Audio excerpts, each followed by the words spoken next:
Determinadong gumawa ng kasaysayan ang Philippine Petang Team or Petang Team bilang unang national squad na makakuha ng medalya sa naturang sports sa Southeast Asian Games. Ang kabuang detalye sa ulat ni Bernadette Tinoy.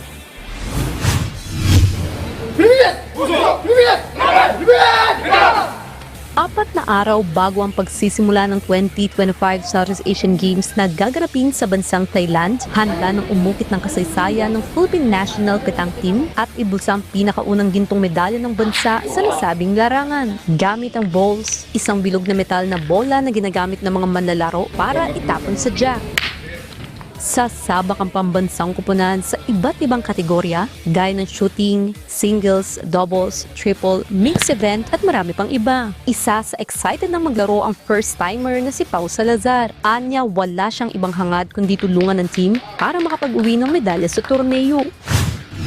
Focus muna ako sa SEA Games and yung goal ko is to win the gold medal kasi doon ko siya mafe-feel na, alam mo yun, na-contribute ko yung sinful effort ko na, kasi beside nga dun sa mga sacrifices, kailangan ko pa rin mag-perform, ganun. So, yun yung maiaalay ko sa taong bayan.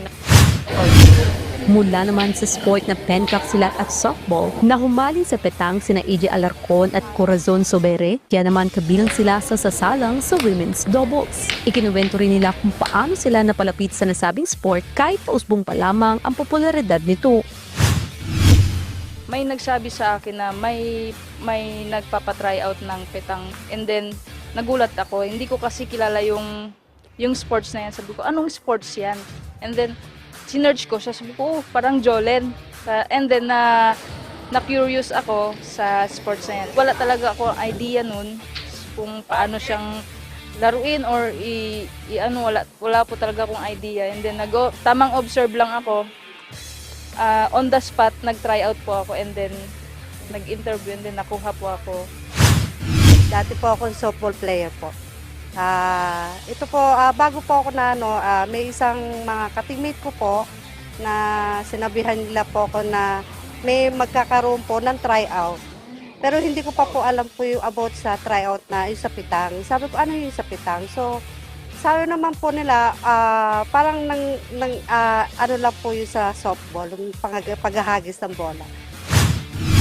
Samantala, matapos naman pagarian ng men's double sa Putrajaya Petang Open 2025, hindi na makapaghintay si Jasper Camingal na muling irepresenta ang bansa sa SEA Games kung saan una siyang nakasalang noong 2017. Sobrang saya po dahil nabigyan po natin ang karangalan ng ating bansa na makagold po sa Putrajaya. Sobrang halaga po itong laro na to dahil kung sakaling makagawa po kami ng history sa loob po ng 25 years, sana magawa namin history na makagold po kami. Ayon kay Petang Team Head Coach Ambrosio Gontiñas Jr., matagal nilang pinagandaan ng SEA Games at handang-handa na silang makipagsagupaan sa ibang kupunan. Mentally, physically, well prepared na yung ating mga atleta.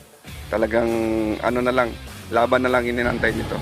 Pakalaki na ang improvement ng petang ngayon kasi before pumupunta kami sa ibang bansa, sin pupunta kami doon, pagbalik wala.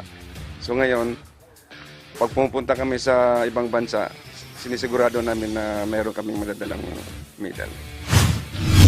Sakaling makakolekta ng ginto sa SEA Games, ito ang maging unang beses na magkakamedalyang bansa sa sport na petang. Kaya naman para kay John Laureño, assistant coach ng national team, na malaki ang tulong na hatid ng kanilang foreign coach at petang legend na si Zani Mohammed.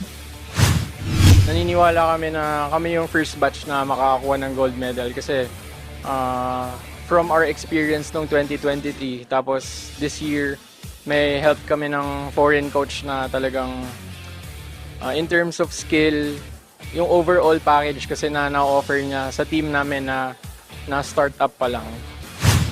I try to create a history for the Philippine team. But for me, I think we can collect more than 5 medals. Maybe include 1 gold. We cannot predict more than 1 because SEA Games among the strongest level for petang.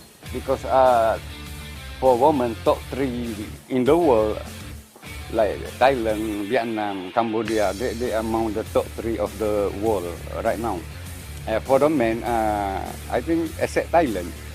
For other country, we still can fight based my performance of my athlete right now.